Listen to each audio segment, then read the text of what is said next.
Bonjour, nous allons corriger un grand classique des équations du second degré, le problème de l'avion.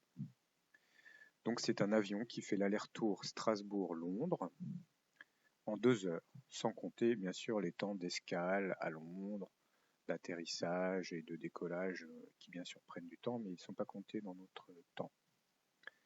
Alors cette distance correspond à 2 fois 800 km, Strasbourg jusqu'à Londres et ensuite retour Londres sur Strasbourg. Donc 1600 km en tout. À l'aller, l'avion fait face à un vent de 50 km/h, donc il a le vent de face. Comme on le voit ici, la flèche est orientée dans le sens inverse à la direction du déplacement. Et au retour, le même vent souffle, mais cette fois dans le dos de l'avion. Les deux questions sont, premièrement, quelle est la vitesse de croisière de l'avion en air calme, c'est-à-dire en l'absence de vent. Et deuxième question, quelles sont les durées des deux trajets, le trajet aller et le trajet retour. Donc voyons comment on peut résoudre ce problème. Alors dans ce problème, la première chose à comprendre, c'est que bien sûr il y a une réponse qui viendrait pour la vitesse de croisière de l'avion en air calme, une réponse qui serait de dire ce serait la vitesse moyenne, puisque à l'aller on va avoir un avion qui va voler à 800 km/h, il va faire 800 km en à peu près 1 heure, et moins les 50 km de vent, ça va faire 750. Et au retour, ça va faire 850. Et donc que la vitesse moyenne de l'avion sur l'aller-retour, puisqu'il parcourt 1600 km en 2 heures, c'est 800. Donc la réponse qui viendrait immédiatement à l'esprit, c'est 800 km/h. C'est à la fois une bonne réponse parce qu'elle ne sera pas éloignée de la vraie vitesse de croisière, mais ça n'est pas une réponse qui sera exacte. Pourquoi ? Parce qu'en fait, l'avion ne met pas le même temps pour faire l'aller et le retour, et donc le temps passé à la vitesse de croisière moins 50 plus la vitesse de croisière plus 50 ne sera pas le même. Et par conséquent, la vitesse de croisière, qui ne sera pas 800, ne sera pas la moyenne des deux vitesses aller et retour, puisque ce n'est pas le même temps qui est mis. Donc comment résoudre ce problème de manière exacte ? Nous allons poser un certain nombre d'inconnus. Nous allons poser T1, le temps mis à l'aller, pour le voyage Strasbourg-Londres, et T2, le temps au retour. On sait que T1, c'est la distance Strasbourg-Londres, 800 km, divisé par la vitesse, V1, qui sera la vitesse de croisière V, qui est notre inconnu, moins 50 km/h de vent. On suppose bien sûr que l'avion ne pousse pas les moteurs pour aller plus vite quand il est contre le vent, il garde sa vitesse de croisière normale. T2, le temps de retour, c'est la même distance 800 km qui est cette fois D2, divisé par V2, comme le vent cette fois est dans le dos de l'avion, V plus 50. Et la deuxième chose qu'on sait, c'est que la somme des deux temps, temps aller, temps retour, est égale à 2, puisqu'on met 2 heures pour faire l'aller-retour.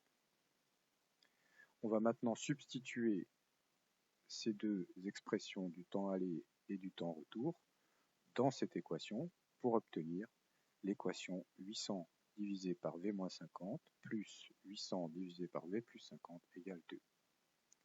C'est cette équation qu'il va nous falloir maintenant résoudre. Alors dans un premier temps, on va se ramener à une équation du second degré. D'abord, dès qu'on a une équation, on regarde si on ne peut pas simplifier. Ici, on va simplifier en divisant par 2 de chaque côté. Donc on va diviser 800 par 2 qui va nous donner 400 et 2 par 2 qui va nous donner 1. Une fois qu'on a fait ça, on va mettre au même dénominateur. On trouve donc 400 fois V plus 50 plus 400 fois V moins 50 divisé par le produit V moins 50, V plus 50. Et ça, c'est égal à 1.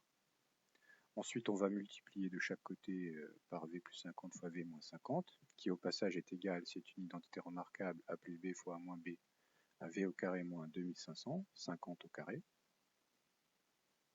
Et donc on trouve, en développant en haut, 400V plus 20 000, 400 fois 50, plus 400V plus 20 000, j'avais plus 20 000 avant et moins 20 000 ensuite, Ces 20 000 vont s'éliminer. Et on va donc se ramener à l'équation du second degré. V au carré moins 2500. Ici, on obtient 800V. De l'autre côté, moins 800V. Donc V au carré moins 800V moins 2500 égale 0. C'est une équation du second degré.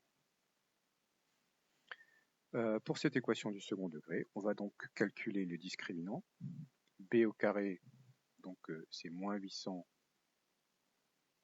au carré, qui va donner la même chose que 800 au carré. Moins 4 fois le A qui vaut 1 fois moins 2500, c'est le C.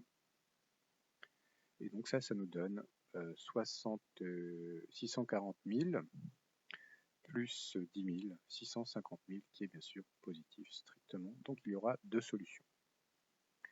On va simplifier la racine carrée de delta. Alors delta c'est 65 fois 10 000. La racine carrée de 10 000 c'est 100. Donc la racine carrée de delta c'est 100 fois racine de 65. 65 c'est 13 fois 5, donc on va le laisser comme ça. Il n'y a pas de carré à extraire. Donc maintenant les deux solutions, V1, donc moins B, B c'est moins 800, donc moins B c'est 800, moins 100 racine de 65 sur 2, 2 fois 1, c'est 2A. Hein. Cette solution-là est négative, en effet, racine de 65, comme le carré de 8 c'est 64, ça sera plus grand que 800, donc on va 100 fois racine de 65 est supérieur à 800, donc on va trouver quelque chose de négatif qui ne sera pas convenable pour une vitesse. Quant à V2, c'est 800 plus 100 racine de 65 divisé par 2. Et ça va être ça notre vitesse de croisière. Alors, quand on calcule ce nombre à la calculatrice, on s'aperçoit, ce qui est compréhensible à cause du 65 ici, qui n'est pas loin de 64, que cette vitesse est approximativement de 803 km/h et qu'elle est donc supérieure, bien que assez proche, de 800 qu'on aurait pu deviner au départ, qui était donc une réponse fausse, mais presque juste.